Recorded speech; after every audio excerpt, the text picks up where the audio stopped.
Class 12th का 30 days 30 class में आपका स्वागत है।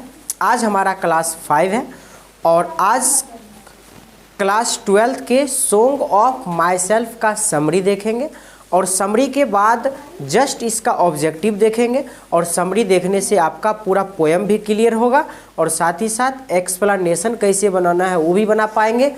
और इस चैप्टर यानी कि song of my self chapter का जो हमारा क्वेश्चन आंसर होता है उस क्वेश्चन आंसर को भी आप सॉल्व कर पाएंगे। तो चलिए जय हिंद, वीडियो की शुरुआत करते हैं। सॉन्ग ऑफ माई सेल्फ बहुत बच्चों को पढ़ने भी नहीं आता है तो आप मेरे साथ पढ़ते भी रहेंगे। इसका राइटर है Walt Whitman. Song of myself के राइटर कौन है तो वाल्ट विटमन इसका राइटर है। इस तरह से हमारा स्टार्ट होता है song of myself. The poem song of myself has been composed by Walt Whitman, यानी ये जो पोएम है वो तैयार किया गया है वाल्ट विटमन के द्वारा। ही इज़ नोन माने होता है जानना, जाने जाते हैं। एज इंडिविजुअलिस्टिक लिटरेरी, व्यक्तित्ववादी साहित्यक के रूप में ये जाने जाते हैं। एंड और अमेरिकन पोएट, और ये अमेरिकन पोएट के रूप में भी जाने जाते हैं। आप इसमें सिर्फ याद रख सकते हैं अमेरिकन पोएट, ये किस पोएट के रूप में जाने जाते हैं? अमेरिकन पोएट के रूप में। ही वॉज बोर्न इन 1819, यानी इनका जन्म 1819 में हुआ। इन अमेरिका, कहाँ तो अमेरिका में हुआ।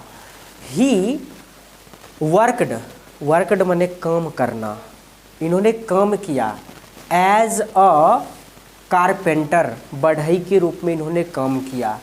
प्रिंटर के रूप में प्रिंटिंग करने का काम किया। टीचर के रूप में काम किया। एंड एडिटर, संपादक के रूप में इन्होंने काम किया। द प्रेजेंट पोएम, ये जो वर्तमान कविता है, हैज़ बीन टेकन फ्रॉम, यानी कहाँ से लिया गया है तो लीव्स ऑफ ग्रास से। आपसे सवाल है लीव्स ऑफ ग्रास के राइटर कौन है तो वाल्ट विटमन। ये पोएम किस किताब से लिया गया है? लीव्स ऑफ ग्रास से लिया गया है। कहाँ से लिया गया है?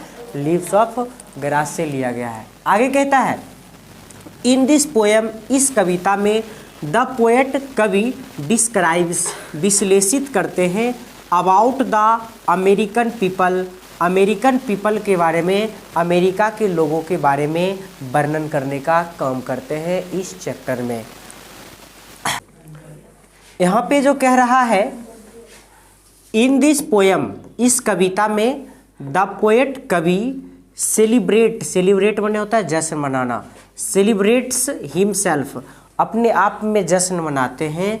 एंड और सिंग्स, यहाँ पे सिंग्स फॉर द सेल्फ, खुद के लिए गाते हैं। ही सीज हिमसेल्फ, अपने आप को देखते हैं। इन अदर्स, दूसरों में, यानी कि जैसा मैं हूँ वैसा आप भी हो, सेम टू सेम मेरे जैसा। ही ऑल्सो सेज डैट, वो पूर्णतः कहते हैं कि every parts of their body, उनके शरीर का प्रत्येक पार्ट, प्रत्येक भाग, are made of the same soil, एक जैसा मिट्टी से बना है। They are born from parents, उनका जन्म अभिभावक से हुआ। पेरेंट्स माने क्या होता है? अभिभावक। पेरेंट्स माने क्या होता है? अभिभावक। उनका जन्म अभिभावक से हुआ है।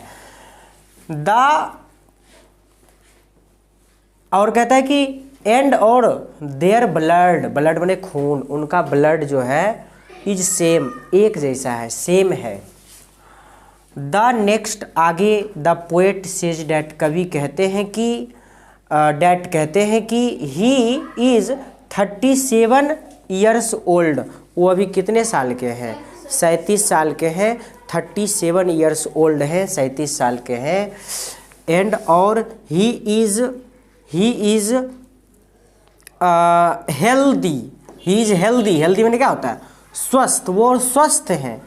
ही होप्स, होप माने होता है आशा करना, वो आशा करते हैं कि to stay healthy till death माने मृत्यु तक वो स्वस्थ ही रहेंगे, हेल्दी ही रहेंगे। He keeps thought in mind for good और बैड, वो अपने दिमाग में अच्छा विचार भी रखते हैं, गुड विचार भी रखते हैं, और बैड थॉट बुरा विचार भी रखते हैं। आगे इस पोयम को इस तरह से लास्ट करना है। क्या लास्ट करना है? तो द पोएट कभी थिंक्स सोचते हैं, पॉजिटिव सोचते हैं। कैसा सोचते हैं? पॉजिटिव सोचते हैं। एंड और ही इज रेडी, वो तैयार हैं। फॉर एवरी हजार्ड, हजार्ड का अर्थ होता है डेंजर, खतरा। प्रत्येक डेंजर के लिए, प्रत्येक खतरा के लिए वो तैयार है इन हिज लाइफ, अपने जीवन में। और इस तरह से ये हमारा सॉन्ग ऑफ माई सेल्फ समाप्त होता है।